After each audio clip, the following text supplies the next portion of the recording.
I was born in a military family. My father was a high-ranking officer of the Soviet Army General Staff, inspector of land forces, stationed outside of USSR in every quote-unquote brotherly country or liberated country of the world.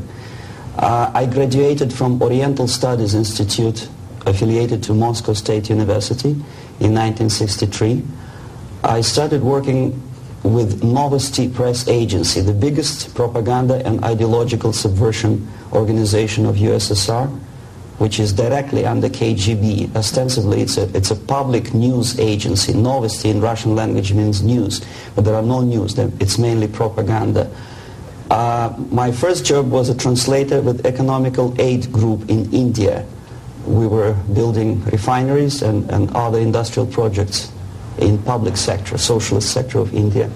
My last job was press officer of the Soviet Embassy in New Delhi. I defected in 1970, landed in Canada, worked for several years as a producer of Canadian Broadcasting Corporation, overseas service in Russian language, similar to Voice of America. Then I was teaching at University of Toronto, Political Science Department, McGill University, Slavic Studies, and School of Journalism, Ottawa, in Carleton University in Ottawa. Last year I joined a small Russian language publishing house here in Los Angeles, and now I'm a political analyst for weekly Panorama newspaper. Lumumba University language instruction was my so-called extracurricular activity, which is usually given to Soviet young communists as a non-paid job to prove loyalty to the party. I was instructing students from Asia, Latin America, and Africa before they entered an ideological indoctrination class. It was mainly Russian language instruction, after which the students usually joined 2-year or 3-year extensive course in Marxist-Leninist ideological indoctrination, plus their own subjects of their choice, medicine, physics, chemistry, whatever.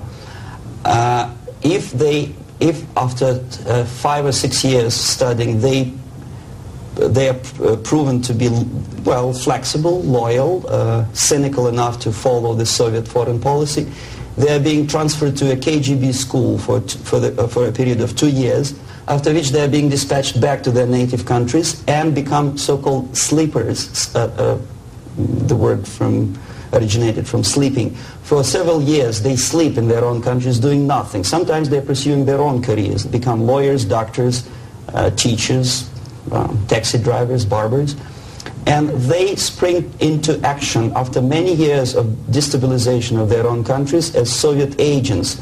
Therefore, all of a sudden you discover well-established lawyers in a country like Nicaragua who are, for some strange reason, are bitterly against quote-unquote American imperialism and idealistically for Soviet Marxist-Leninist imperialism. I joined Novosti Press Agency before I graduated from the Oriental Studies Institute, where I studied Hindi and Urdu, 2 languages of Indian subcontinent. Urdu is the language of Pakistan and Hindi is the language of India. The journalistic part of my training was ordinary journalism, mass media, communication theories and studies. Together with that, we had a very extensive training in military, civil defense, intelligence, and ideological subversion. So even before I graduated, I started working with Novosti Press Agency, first as a translator, interpreter, and guide with foreign delegations who were invited to USSR and who were shown all the beauties of socialism and dispatched back to their countries to explain to their people how beautiful is socialism. My role was directly linked with KGB activities of brainwashing and psychological assessment of these guests. If they showed any sign of flexibility, which means they showed that they were recruitable, I passed them over to professional KGB recruiters, and from there on they were actively being involved in ideological subversion and propaganda, both in USSR and in their own countries.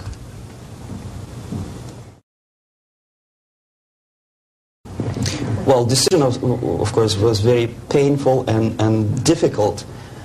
But on the other hand, I didn't have any illusions or allusions about the Soviet system and communist or socialist system. It's the most rotten and unworking system in the world. Some people call it state capitalism, socialism, centralized planning, whatever. It doesn't really matter what kind of name you attach to the system. Basically, if you're a religious person, it's a devilish, satanistic system which appeals only to the most primitive, negative side of human nature.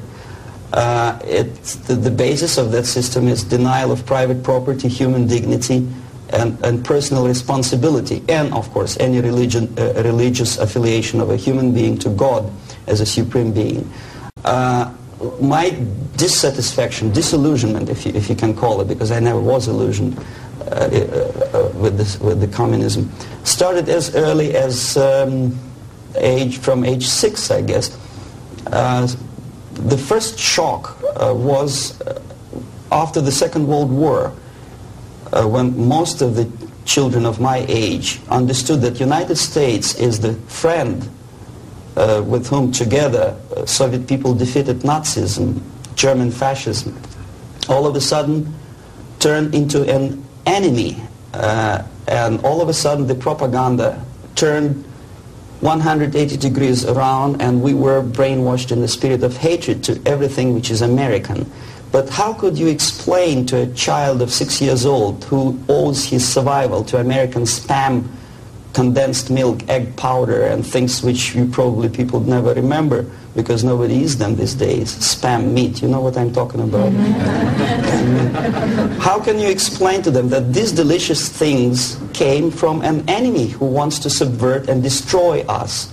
It's impossible, because the child remembers when he was hungry, he was eating spam and drinking condensed American milk with the American eagle on the label. So all the efforts of the Soviet propaganda to convince me that America is bad was futile, naturally. That was the first shock. The second was this 20th Congress of the Soviet Communist Party, when Khrushchev revealed the atrocities of Stalin, terrorism, and murder, systematic murder of millions of innocent people. That was another greatest shock. And the third shock, of course, when I was already grown up, a student, invasion into Czechoslovakia in 1968. That was the last point. And when I was in India, acting as a Soviet official, a Soviet diplomat, I understood that sooner or later I have to defect and to explain what exactly I was doing in India. I fell in love with that country because at that time this country didn't do any harm to any neighbors, least of all to the Soviet Union. And yet we did so much harm to that country that I decided to defect and explain, at first to Indians, then to American politicians, intelligence communities, and media. Unfortunately, I didn't have much success because my stories were treated with a great skepticism. I was called paranoid, McCarthyist, fascist, Cold War maniac, and other names which I don't want to mention here. And it took me quite a number of years to understand that I'm talking to people who are trying to prevent average American from knowing the truth about communism.